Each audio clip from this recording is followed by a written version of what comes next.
Você brincou que os modernos não acreditam mais em desamparo Que hoje. estejam desamparados. Dessa mesma forma, Pondé, você acha que também eles acreditam numa autonomia maior e que isso, de alguma forma, seja um equívoco? Porque, por exemplo, você falou logo no começo que existe um destino, sim, para todos os seres humanos, que é a morte. Mas existem outras limitações também, né? Limitações a essa autonomia a que você se referiu e na qual os modernos acreditam. Limitações biológicas, por exemplo, não é? E aí doenças, e daí envelhecimento, e daí a gente pode chamar isso de destino? De certa forma né? E assim, quando eu falei que nós modernos não acreditamos que estamos em desamparo, eu me referi exatamente a essa crença numa autonomia que a gente teria chegado pela técnica, pela ciência, pela gestão de problemas e tudo mais.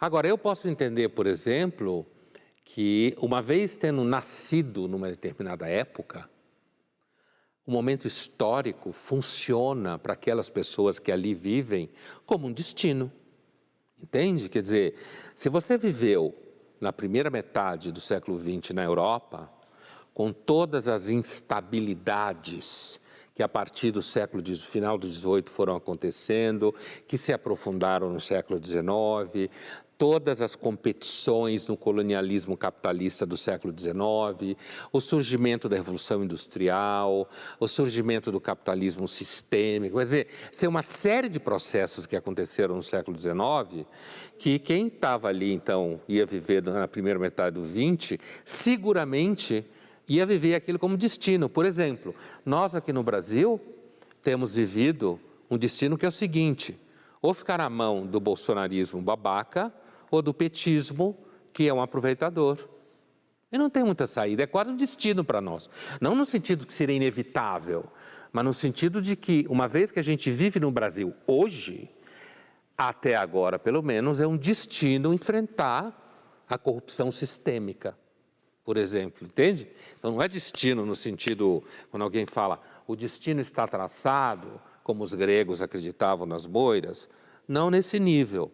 Mas existem sim certas camadas, por exemplo, a família que você nasceu, isso pode se caracterizar num certo conjunto de traumas, comportamentos, frustrações, ou o contrário, experiência positiva de generosidade, de tranquilidade material.